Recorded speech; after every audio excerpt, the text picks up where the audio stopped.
A bailiff closes the side door as my son leans toward the mic, trapping everyone inside his truth. I'm Michelle Carter, 41, a legal operations coordinator from Maricopa County, Arizona. The red light on the wireless mic burns steady, a small eye that never blinks, and the room stiffens around it as if the air has been issued an order to hold. The judge's pen pauses above the paper, not quite touching the scratch, never arriving, and the clerk's fingers hover over keys that suddenly feel too loud. My son's shoes don't reach the floor from the chair. His heels make a faint, nervous swing that taps once against the metal rung, then stops when he hears it echo. The father sits upright with practiced ease, a smile calibrated for records, shoulders squared to the bench, the posture of someone who believes rules are a shield rather than a lens. I keep my hands folded, because that's how you keep the tremor from traveling, because you learn early that stillness reads as credibility, and because the mic is close enough to carry a breath into evidence if it wants to. The bailiff's hand remains on the door, latch not locked, just controlled, and the control is the point. The courtroom has a way of turning people into silhouettes when it needs to, flattening them into functions. But today the lights are unforgiving. Faces are clear, eyes exposed, reactions legible in real time. The father glances at the mic, then away, then back again, as if deciding whether to trust a piece of plastic and wire that has never belonged to him. My son leans closer, so close the mic picks up the soft friction of fabric, and the sound system answers with a brief hiss, a warning that anything can be amplified if it chooses. I watch the judge inhale a slow, careful breath, the kind that signals a pause without granting one, and the pause itself spreads widening, until even the shuffle of paper feels like a breach. The room smells faintly of disinfectant and coffee gone cold, a public scent that carries nothing personal, and yet my pulse thumps so loudly I wonder if the mic can hear that too. The father's counsel shifts in their chair an inch to the left, an inch that matters, and the father's smile tightens by a degree you'd miss if you weren't trained to look for margins. I don't look at my son. I look at the mic, because objects tell the truth without asking permission, because the mic does not love or fear or hesitate, and because this room respects what can be replayed. The bailiff clears his throat and doesn't speak an acknowledgement without instruction, and the door remains exactly where it is, neither open nor closed, a promise of exit that doesn't apply yet. The judge's eyes flicker to the clerk, then back to my son, and the order of attention shifts in a way that cannot be unshifted, not now. The father's foot taps once, stops, taps again, and stops for good, and I register it as a calculation abandoned. The mic turns a child's breath into a public fact, and the bench feels the power change hands. The father opens his mouth as if to preempt the moment, then closes it when the feedback whispers back a tiny loop of sound that says, "Wait your turn," and the room listens.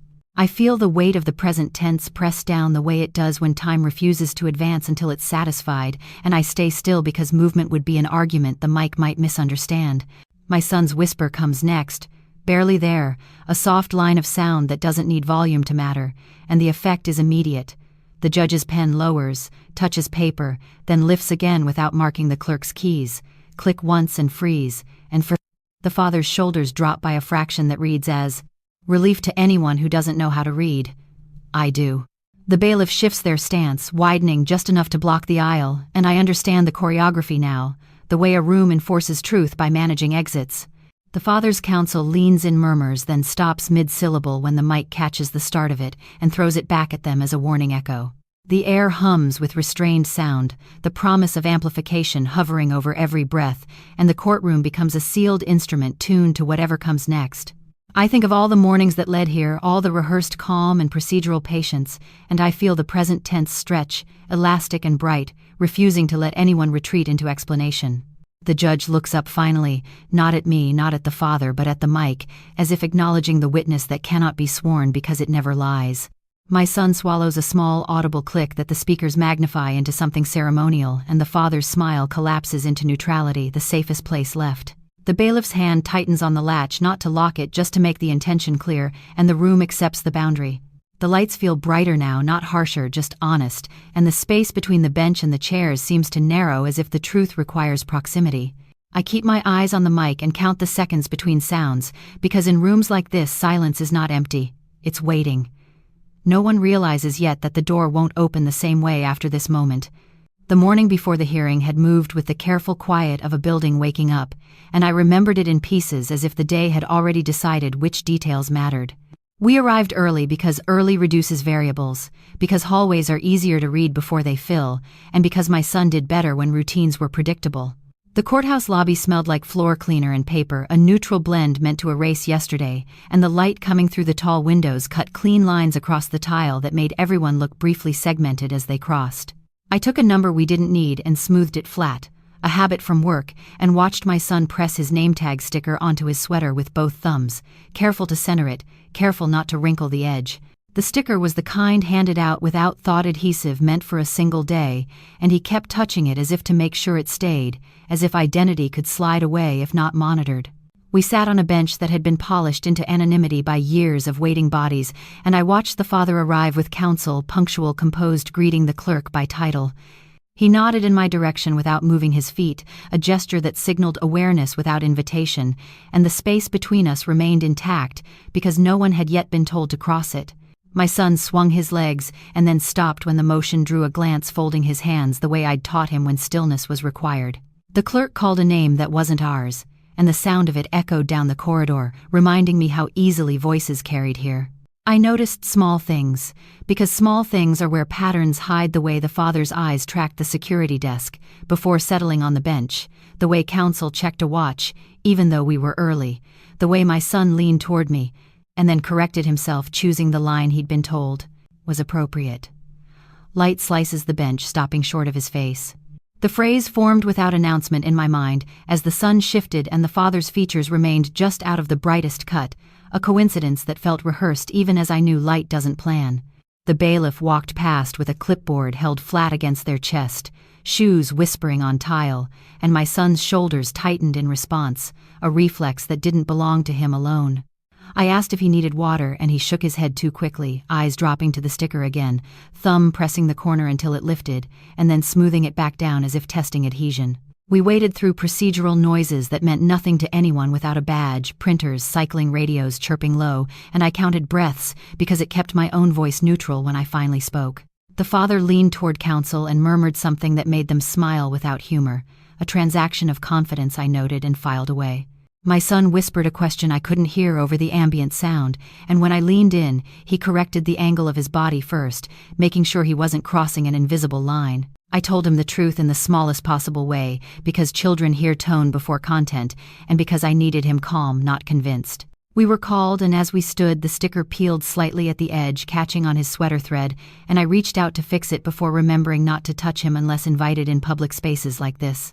He fixed it himself, fingers steady, eyes focused, and the act felt older than his years.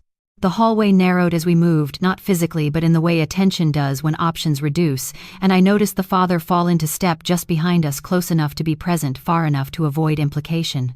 The bailiff gestured, doors opened, and the courtroom revealed itself with its ordered geometry and deliberate lighting, everything designed to be seen and recorded.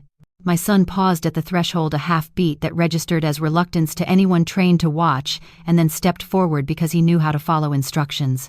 The bench loomed, the chairs aligned, and the mic waited dormant, its red light off but promising function. I took my place and folded my hands the way I always did, aware of how posture translated into credibility here.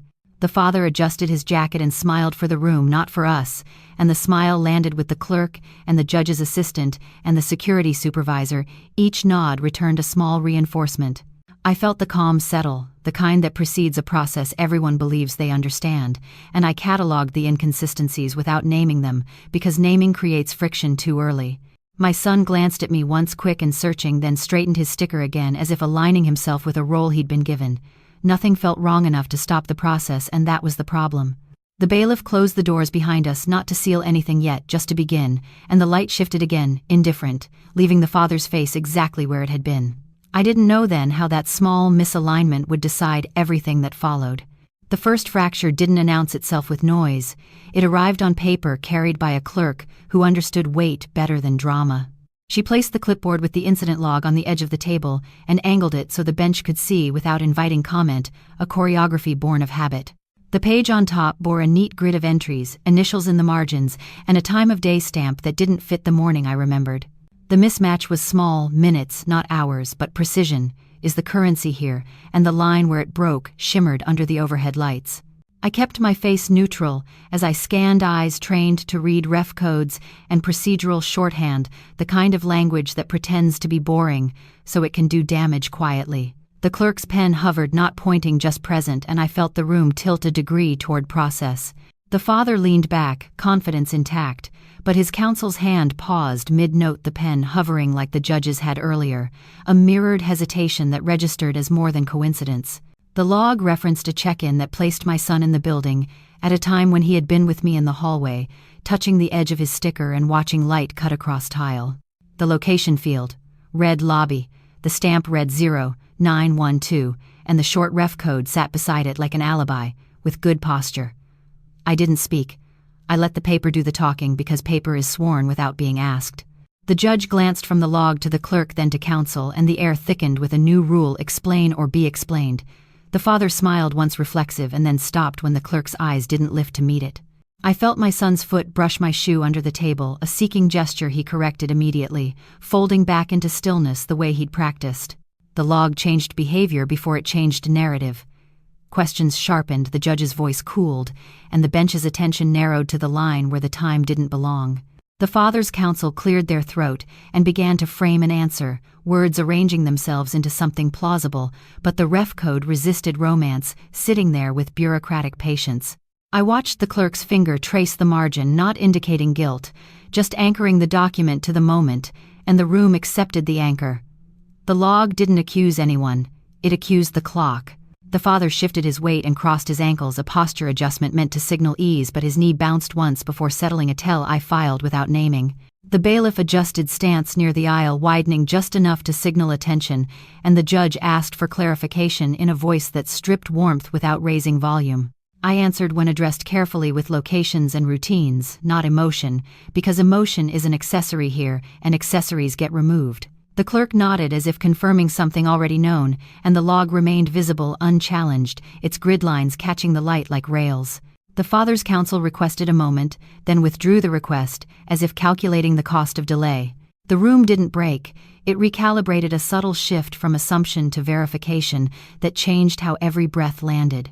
I felt the present tense, lean forward, impatient now, and understood that once a clock is questioned, every minute becomes suspect. The time on that page refused to move, and neither did the room. The public moment arrived the way storms do, in controlled spaces, announced by procedure, not emotion, and impossible to ignore once it broke. The bailiff's voice carried calm, and practiced as the bright stage spotlight came up over the well, washing the front rows in clean white clarity that erased corners and excuses alike. Faces resolved into readable planes, even the back benches leaned forward as if pulled by a string.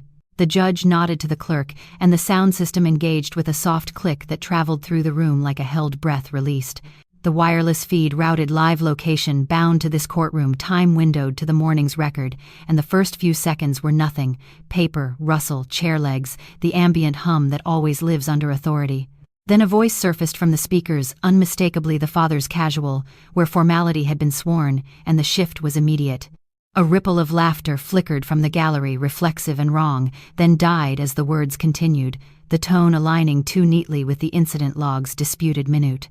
I watched the witness wave roll through its choreography, murmur to silence, to avoidance, as people realized the sound wasn't commentary but capture. The father's counsel raised a hand, then lowered it when the judge's eyes stayed on the clerk, not them.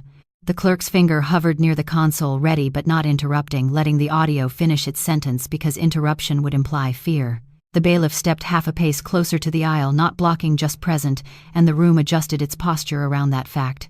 The father's smile didn't vanish. It thinned, stretched, recalibrated for cameras that weren't visible but were felt, and his shoulders squared as if posture could overwrite sound. I kept my gaze on the bench, not the gallery, because the bench decides what counts as public. The audio rolled on a few seconds longer than comfort allows, enough to establish context without embellishment, and then cut clean. Silence followed, not empty but charged, the kind that recalculates risk in real time. When the spotlight holds steady, even a whisper can become a record. The judge asked a question that sounded simple and landed heavy, requesting clarification on a timeline that had just been dragged into daylight. The father answered with confidence shaped for rooms like this, citing routine and recollection, but the words bounced differently now, their edges catching on the light. The clerk glanced at the log, then back to the bench, a loop closed without commentary. I felt my son's presence beside me, still and small, his breath measured, and I understood how little volume mattered when amplification had already chosen its side. The gallery shifted again. A second wave phone's lowered eyes averted, not out of boredom but out of recognition that something had crossed from private assertion into public fact. The bailiff cleared their throat a signal without speech, and the judge reminded the room of decorum in a tone that did not soften the point. The father's counsel requested a sidebar and received a look that postponed it. Postponement here carried weight, a decision to let the room learn before it negotiated. The spotlight did its work, flattening shadows, revealing posture changes that had previously read as confidence and now read as defense. I noticed the father's foot stillness return, the earlier bounce corrected and logged it as a choice made under observation. The clerk adjusted the volume down a fraction, not to hide anything but to mark the end, and the silence that followed felt earned rather than imposed. The judge summarized what had been heard in neutral language that preserved the record without arguing with it, and asked for documents to be prepared for the next step. The bailiff's hand lifted from the rail tension, easing a notch, and the room exhaled together an uncoordinated release that sounded like paper and fabric and shoes shifting on carpet. I didn't look at my son then either. I kept my eyes forward, letting the process acknowledge him without putting him on display, because the truth had already been aired and didn't need his face attached to it. The father's counsel whispered urgently now, and the father nodded once, a small concession to gravity. The spotlight dimmed to its usual setting, but the clarity stayed lingering in the way people avoided each other's eyes. What the room heard could not be unheard, and the clock moved differently after that. The break that followed wasn't recess so much as compression, the room folding inward while paperwork moved faster than voices.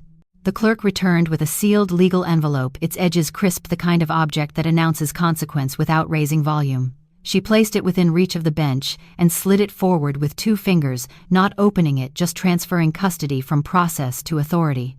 The judge acknowledged it with a nod that carried more weight than speech, and instructed counsel to review on the record the contents relevant to the morning's representations. The seal broke with a dry sound that traveled farther than it should have, and the letter inside surfaced bearing a ref code and a generic office origin, unremarkable until the lines were read. The contradiction wasn't dramatic, it was surgical. The notice described an action scheduled and acknowledged before the hour the father had sworn nothing was pending, a timeline that didn't argue with intent but dismantled sequence. I watched counsel's shoulders square as they adjusted to a new center of gravity, the practiced cadence shifting into something slower, more careful. The father leaned forward, elbows close, eyes on the page, as if proximity could reorder it. The judge asked for confirmation, and the clerk provided it without embellishment, citing procedure and custody of record. I felt my own internal layer crack, not into panic but into clarity, because once sequence fails, narrative loses traction. The room recalibrated again, smaller, this time attention narrowing to dates not spoken aloud, to minutes implied by context. Paper doesn't raise its voice, but it decides who must. The father answered questions with restraint, offering explanations that sounded reasonable until set beside the letter's quiet insistence. Each reply landed and slid, unable to grip the page. The bailiff shifted to the doorway, not blocking, just present, and the presence changed how long answers could be. I kept my posture aligned, eyes forward, letting the letter work, because documents don't flinch. My son sat still, breath steady, the earlier tension redistributed into a calm that read as trust in the room rather than fear of it. Counsel requested time to confer. The judge granted minutes, not space, and the clock advanced with visible intention. The envelope lay open now, seal, broken contents exposed to the same light that had already decided its role. I noticed the father's hands clasp and unclasp, once a cycle abandoned midway, and logged it as the moment's certainty conceded to calculation. The clerk collected the letter when directed and marked the file, a soft click that sounded like a latch catching. What had been said earlier could be explained, what sat on the page could not. The recorder came out after the room had learned how to listen, produced without flourish by counsel, who understood that restraint reads as confidence when the facts are heavy. It was a compact audio recorder, matte black, the kind designed to disappear in a palm until it decides not to, and it sat on the table with its screen dark as if waiting for permission. The judge asked for foundation, received it in clipped phrases, and nodded once, granting the object its voice. When the screen lit, it showed a simple time of day, stamp 1003, and a device suffix at the corner, a neutral identifier that made no claims beyond existence. The clerk leaned forward to note it for the record, and the bailiff adjusted position by a half step, a choreography that said this would be heard without interruption. I watched the father's eyes move to the recorder and then to the bench. A recalculated posture straightened into a stillness that tried to pass as certainty. The room dimmed in ways that had nothing to do with switches. Attention narrowed, light seemed to choose a path, and the edges of the table sharpened as if cut by intention. The play button depressed with a soft click, and the recorder answered with breath before words, the ambient sound of a hallway captured without apology. A voice followed, measured, familiar, careful with phrasing, describing arrangements that predated the letter's hour and contradicted the earlier oath without raising volume. The judge's pen moved, stopped, moved again, each stroke a decision delayed until the end of the sentence. The father's counsel shifted weight, then froze, letting the audio finish because stopping it would have been louder than letting it run. The recorder blinks as light cuts where it shouldn't. The phrase lodged as the screen pulsed faintly with each syllable, illumination slicing across the bench and landing squarely on a timeline that refused to be bent. The clerk marked the time window and device suffix allowed, neutral, procedural, anchoring the sound to the moment with language that left no room for flourish. The father's foot tapped once and did not tap again, a habit abandoned under observation. When the audio ended, the silence did not rush in. It arrived slowly, deliberate, as if the room were deciding how much it could hold. The judge summarized the content without commentary, repeating only what mattered, and asked the father to reconcile the sequence. He spoke with practiced calm, offering context that might have sufficed an hour earlier, but now each clause arrived, pre-weighed, measured against sound and stamp. The recorder sat unmoved, its work done, a witness that did not look back at anyone. I felt the midpoint of the day assert itself, not noon by clock, but by consequence, the place where momentum flips from inquiry to conclusion. Procedure didn't accuse him, sequence did. The bailiff's presence tightened near the aisle, not blocking egress, just clarifying that time was now a participant. The clerk's fingers hovered over keys and then moved the soft clicks, punctuating the father's explanation like metronome marks. My son sat still beside me, hands folded, breath even, and I realized the calm had transferred from instruction to trust. He believed the room could carry this without him being asked to.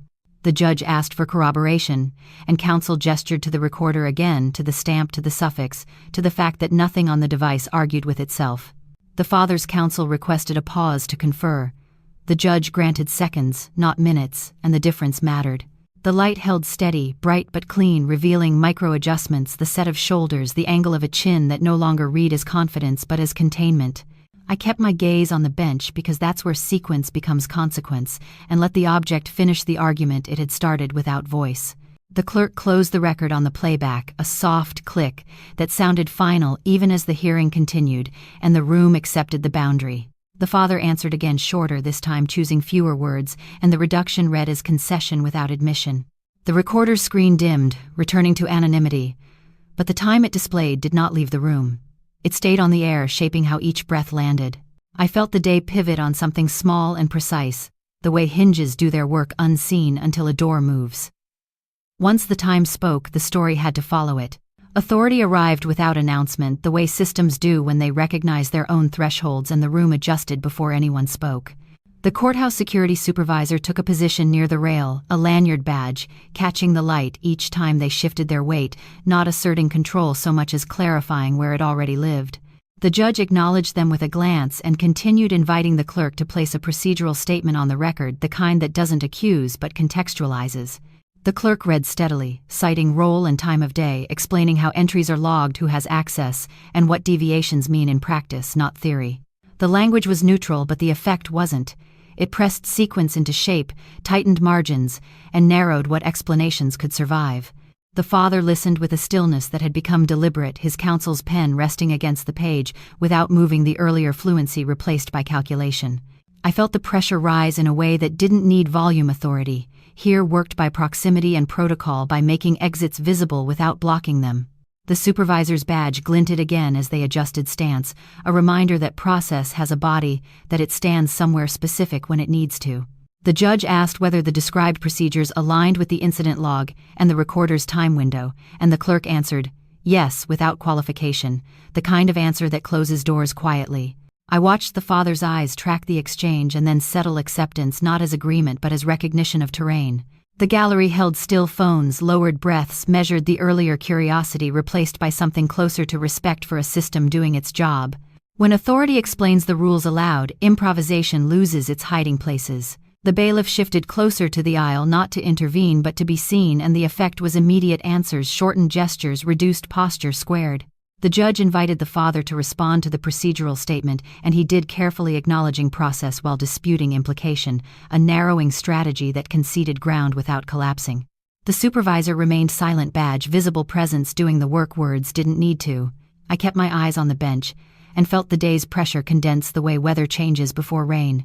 You can sense it without seeing clouds. My son sat beside me, hands folded, gaze forward, no longer scanning for cues, because the cues had stabilized.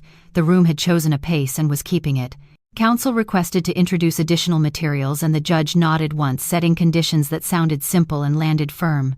The supervisor stepped half a pace back, a recalibration that signaled cooperation rather than retreat, and the message was clear: comply and proceed. Resist and stall becomes visible. I noticed the father swallow and adjust his jacket, a micro-movement that read as preparation rather than confidence, and logged it without satisfaction. The clerk marked the procedural statement, complete, the soft click of keys punctuating the end of a window. The badge didn't threaten anyone, but it made time start counting differently. The turn came with the quiet efficiency of a procedure executed at speed, the room already conditioned to accept what followed without theatrics. Counsel placed a USB drive in an evidence bag on the table, the plastic sleeve crinkling once before settling flat, its label, handwritten in block letters that resisted interpretation. The judge asked for scope and relevance, received it in a sentence that named folders and access paths without naming motives, and granted admission with a nod that carried the day forward. The clerk connected the drive to the system, announcing a generic directory name and a file list that sounded innocuous until it didn't. A timeline emerged on the screen: creation times, clustered modification windows, overlapping, stamped to the same morning and location the incident log had tried to own. The father leaned back, then forward, posture recalibrating as if distance could change what the light had already chosen to show. The gallery leaned too, a reflex that caught and then stopped, phones lowered as if the room had agreed to keep this one intact. The judge instructed the clerk to open a file, and the screen responded with an audio waveform paired to a plain text header that named Custody Logistics without flourish. The play button depressed, and the sound that followed was not loud, just clear, a record of arrangements described earlier as impossible now anchored to minutes and a place no one disputed. I felt the pressure spike, not as noise but as inevitability, the way gravity asserts itself without asking permission. The father's counsel reached for a pen and then let it rest, an abandoned reflex that read as recalculation. The USB turns coordination into timestamps, and the room recognizes the reversal. The clerk read out safe fields, time of day, windows, folder names, marking them into the record with the same neutrality used for receipts and schedules, and the neutrality made the effect surgical. The bailiff shifted near the aisle, not blocking, just present, and the presence shortened what explanations could be. The father spoke, choosing precision over persuasion, acknowledging files without owning intent, a narrowing strategy that conceded ground while hoping to keep footing. The judge listened, eyes on the screen rather than the speaker, and the preference mattered. Here displays outranked declarations. I watched my son breathe steady and small beside me, his earlier tension redistributed into something like trust, and understood the protection in letting objects carry the weight. The clerk advanced to the next file at the judge's instruction, and the pattern held timestamps aligning with the recorder, with the letter, with the disputed minute that had started this. The gallery went still in a new way, curiosity replaced by comprehension, the kind that doesn't ask for commentary. When files agree with clocks, power changes hands without a vote. The judge summarized the contradiction in language stripped of adjectives and set a condition for the next step that sounded procedural and landed decisive. Counsel requested time. The judge granted seconds, not space, and the distinction closed a window. The USB remained visible, bagged and labeled, its work ongoing without sound, and the room accepted the new center of gravity. I kept my gaze forward, counting breaths between clicks because momentum had flipped, and the only risk left was interruption. The clerk marked the file review complete, a soft click that sounded like a latch catching again, and the father's shoulders dropped by a fraction that read as acceptance rather than relief. The bailiff's stance widened, a visual punctuation, and the judge set the clock for what came next. After that, resistance looked less like strategy and more like delay. The room felt narrower as the clerk prepared the next exhibit, not because walls moved but because options did. The screen refreshed, and a time-stamped CCTV still appeared, clean and unembellished, the kind of image that offers no commentary and requires none. The overlay read 0911, the location tag placed it at the lobby camera nearest the security desk, and the frame caught a moment that had been argued into fog minutes earlier. The father's outline stood near the entrance, angled toward the desk posture, familiar, confident. The absence beside him mattered more than his presence. The judge asked for confirmation of camera placement and retention window, and the clerk answered with procedural clarity, naming the sightline and the capture interval without adding color. The bailiff shifted subtle but deliberate closer to the aisle, and the supervisor's badge caught the light again, a reminder that time now had edges. I felt the pressure climb in a way that didn't invite debate. Doors close at certain hours, calendars assert themselves, and hearings end whether stories finish or not. The father leaned forward, eyes narrowing on the still, as if proximity could soften a timestamp. His counsel inhaled to speak, and stopped when the judge raised a hand, palm out. Not a rebuke, just order. The clerk read the safe fields into the record 0911 lobby camera frame capture, and the words settled like weights. My son sat steady beside me, hands folded, gaze forward, the earlier need for cues replaced by trust that the room would carry this without asking him to. The judge asked the father to reconcile the image with prior testimony, and the answer came slower, now trimmed of ornament, framed as memory, rather than certainty. I watched the still again, the empty space where my son would have been if the earlier claim held, and the emptiness spoke in the grammar of systems. The still doesn't show a lie. It shows a gap that testimony can't bridge. The gallery stayed quiet, not out of restraint but comprehension, phones lowered as if the room had agreed to keep the frame intact. The clerk advanced one frame forward at the judge's request, then back again, establishing continuity, and the continuity did its work without drama. The bailiff glanced at the wall clock, and then at the bench, a small exchange that marked the tightening schedule. Counsel requested additional time, and the judge denied it with a tone that sounded polite and landed final. I felt the day tip toward decision the way afternoons do when clocks begin to govern outcomes, and I kept my posture aligned, letting the image speak because images don't argue. The father's shoulders set, then dropped, a concession made to gravity rather than guilt, and the supervisor shifted stance, opening a path that hadn't existed earlier. The judge summarized the frame in neutral language, placed it alongside the recorder and the letter and the files, and noted the convergence without adjectives.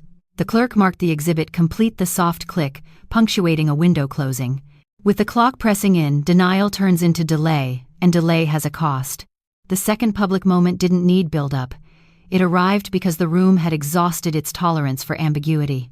The clerk rolled the cart forward and centered the glass podium beneath the lights, its surface catching reflections and returning them without distortion. The judge instructed the clerk to present the composite exhibit, and the instruction sounded procedural because that's how finality enters rooms like this. The projector engaged with a clean tone, and the screen filled with the lobby frame time windowed and location tagged, the 0911 overlay steady in the corner. The clerk routed audio beneath it, the earlier mic feed aligned to the same minutes, and the convergence became visible rather than arguable. The gallery leaned as one, and then stopped, the witness wave, completing its arc, curiosity to silence to stillness, as the proof arranged itself in layers anyone could follow. The father watched the screen, jaw set, posture straightened into something that read less like confidence and more like containment. The judge asked the clerk to confirm synchronization, and the confirmation landed flat and final, naming windows and sources without qualifiers. The bailiff took position at the aisle, not blocking, just present, and the supervisor stepped forward when cued, badge visible, waiting for the bench to finish speaking. The judge summarized the composite, a loud neutral language binding image, to sound, sound to time, time to place, and place to the claims that had just collapsed.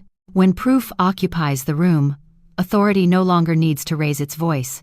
The father's counsel attempted a framing statement and was cut off gently, the judge noting that the record now spoke for itself and that interruptions would not change alignment. The projector held steady, the glass podium reflecting faces back at themselves, and the clerk advanced one synchronized beat to show continuity, then returned to the start, establishing that nothing had been cherry-picked. I kept my gaze forward, hands folded, letting the choreography do its work because public clarity protects better than argument. My son sat still beside me, breath even, eyes on the bench rather than the screen, and I felt a quiet gratitude that he didn't need to watch himself become evidence.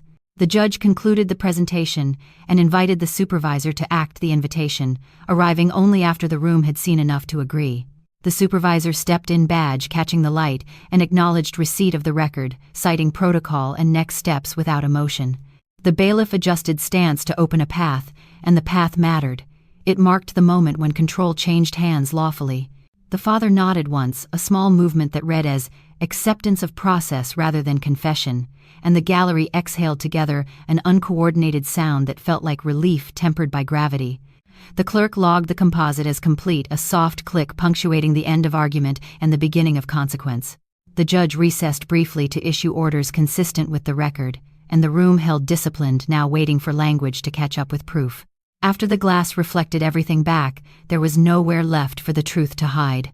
The payoff arrived without flourish, the way outcomes do when the groundwork has already done the speaking. The judge returned with a stack of papers aligned and squared, and the hard copy notice letter sat on top, its header crisp, its language stripped of ornament.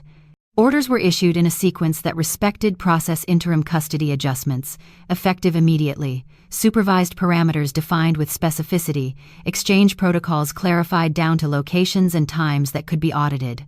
The clerk read each point into the record, voice even keys clicking to mark compliance, and the clicks sounded like punctuation rather than applause.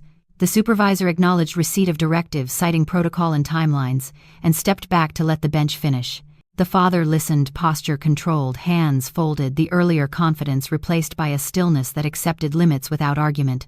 Counsel requested clarification on a clause and received it. The judge's tone measured precise closing gaps that might invite misinterpretation later. I felt the room settle into a new equilibrium, not celebratory, not punitive, just accurate. Justice here didn't raise its voice, it corrected the course. The bailiff adjusted the aisle, opening a path that hadn't existed that morning, and the gesture mattered. It signaled movement forward rather than containment. The clerk slid the notice toward counsel for acknowledgement, then marked it, returned the soft click anchoring consequence to paper.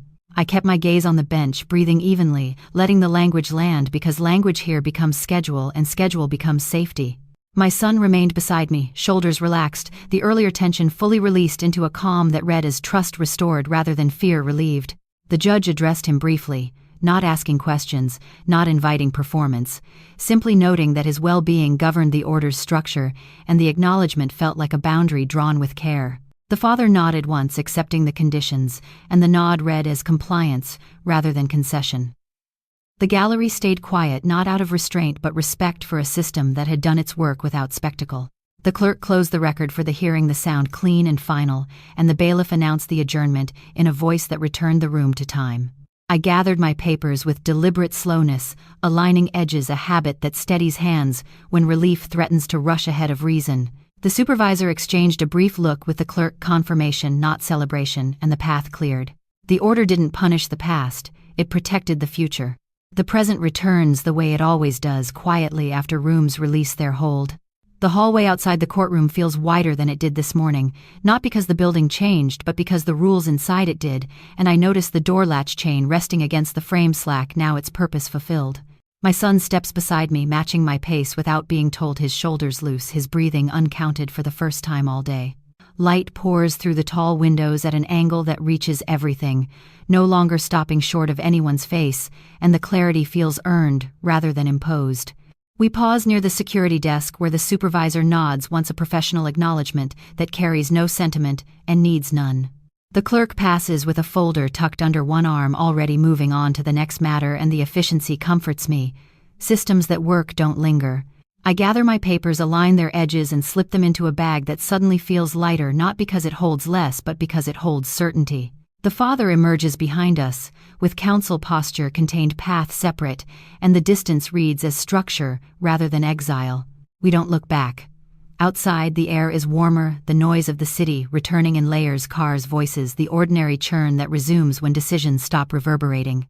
I crouch to my son's height and ask if he's okay, and he nods once, not elaborating because children measure safety before language. We walk toward the parking lot, and I notice how my steps have stopped syncing to clocks, how time has resumed its usual pace. The room is fully lit, and nothing hides anymore. The phrase settles as we reach the curb, not triumphant, just accurate, and accuracy has been the point all along. I think of the objects that carried the day, the mic, the page, the frame, and feel a quiet gratitude for their indifference. They did not care who benefited, only that they aligned. The future narrows into something manageable, schedules that can be followed, exchanges that can be supervised, mornings that won't require rehearsed calm. We reach the car and I unlock it without fumbling, a small victory that feels like muscle memory returning. My son buckles himself in checks the click, then looks up with a question he doesn't need to ask. I tell him we're going home and the words feel complete. The latch behind us rests, chain slack door doing what doors are meant to do, open when it's time. Some truths don't echo. They simply let you leave.